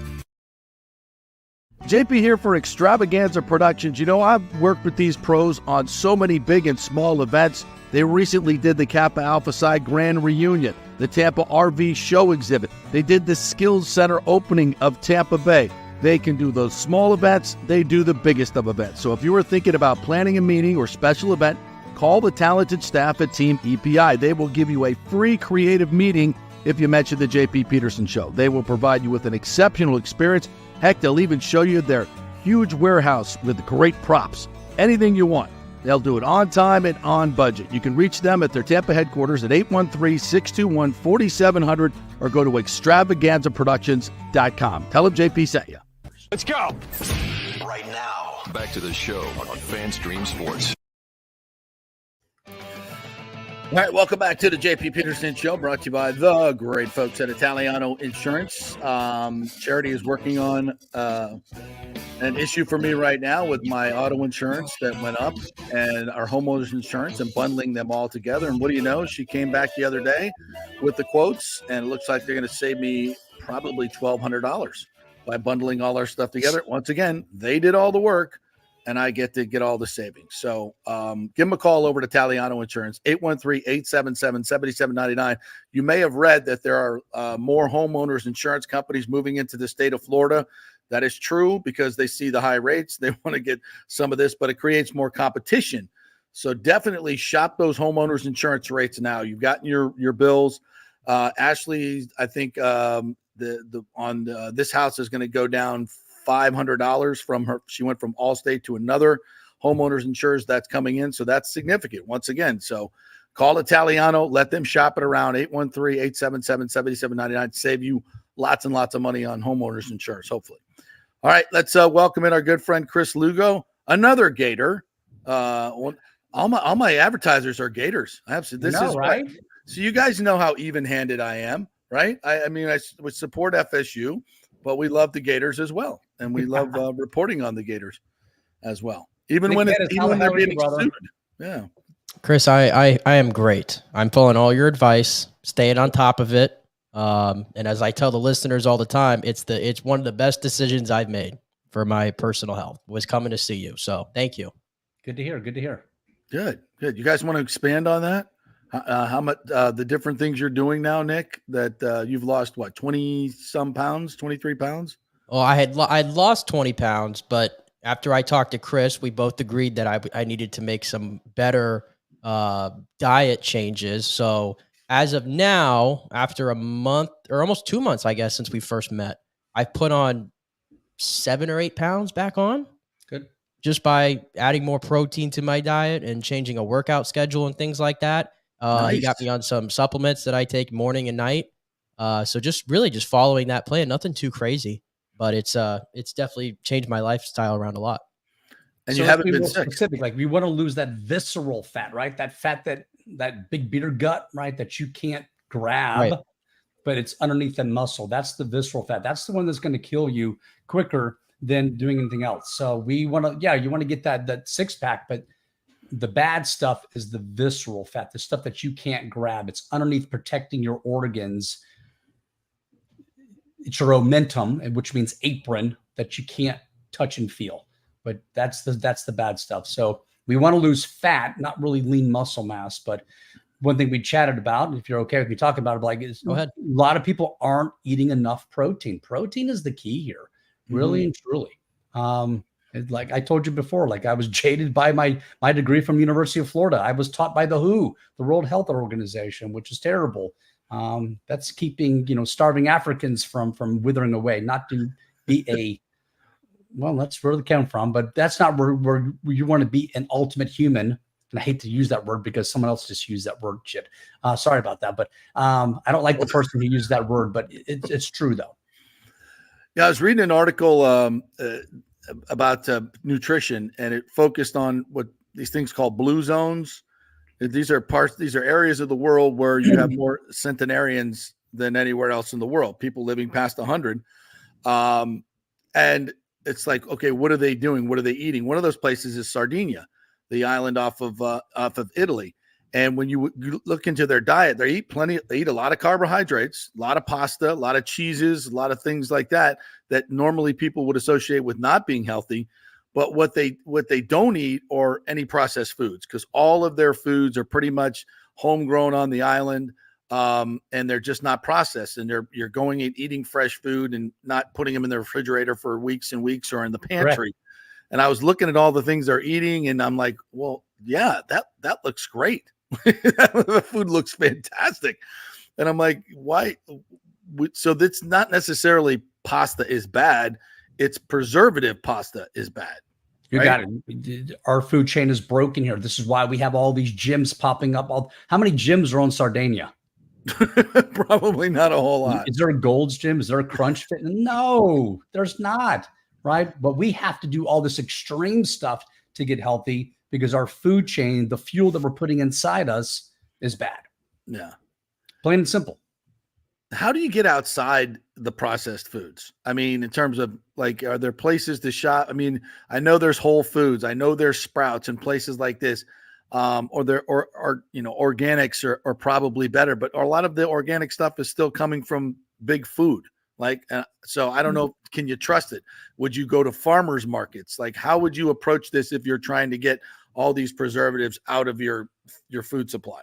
It's lesser two evils. Like I went to the St. Pete Farmers Market here last month to get some sourdough bread because one of my sons loves sourdough bread. But it was a fresh bakery, but they still were using enriched flour that was laced with niacin, all these vitamins, quote unquote. So you still got to be a connoisseur. You still got to flip over and you got to read that label. You got to get educated on reading the labels, plain and simple. And it's doing work. It's really and truly. When I get people in here for the weight loss, the fat loss, I tell them the secret is there is no secret. You've got to put time in. That is the secret. You've got to eat cleaner and you've got to work out differently. Just like Nick told you, there's no secret recipe to this. There's no Instagram person or TikTok person you're going to follow who's going to give you the key. It's just, you've got to put time in and work out. You've got to put time in and eat cleaner. You've got to put time in and designate sleep and get that 7 to 8 hours of sleep every single night. And it's really like discipline too, because like now that I like got a scale for like the first time ever, and like I check my weight often, it's really interesting when you eat like a bad meal out or you go to like fast food or whatever, and you get on the scale maybe the next morning and you see what your weight is compared to the morning prior. It's almost like I see sometimes like a 3-pound difference in it. Yeah. Holy or 2 or 3. And it's crazy. And it's like, so it sounds so simple, but it's so hard to do, especially when you're just out and about and life happens all the time. Right. Right. 100%. But, you know, just staying away from fast food is like really the biggest thing that I made in my adjustment. And that was really the big help. Hard living makes an easy life, right? So doing that extra work is going to give you an easier life on the back end. And like, I just got off the phone with a 28-year-old patient. I'm like, I love getting young patients like you, Nick, and younger ones in here, because I know if I make that small little change and tweak their life now, it's going to pay dividends when you get old like me and JP. Right. It's going to be that, hey, simple thing is vitamin D and fish oil. Like, really? Come on. Like, yeah, that's like contributing to your 401k when you're 20 years old versus waiting till you're 40 years old to do it. Like, you're going to get that. You're going to be that much more richer on the end. You're going to be that much more healthier on the back end. You mentioned reading labels. Chris Lugo, Bay Area Modern Medical Center, joining us here. So what are those things that you see on a label where you go, can't do that? I know high fructose corn syrup is one of them. Anything that has that in it, do not eat. And it's a lot, right? It's a lot. So what other things you said? Enriched flours and no-go. So Breyers made this the greatest commercial back in the old days. Like, if you can't read that ingredient, it's probably not good for you, right? Staying away from the processed things, staying with things that have high fructose corn syrup in there, staying away from the processed seed oils. Like, that's a big buzzword that everyone likes to use right now, but it's true.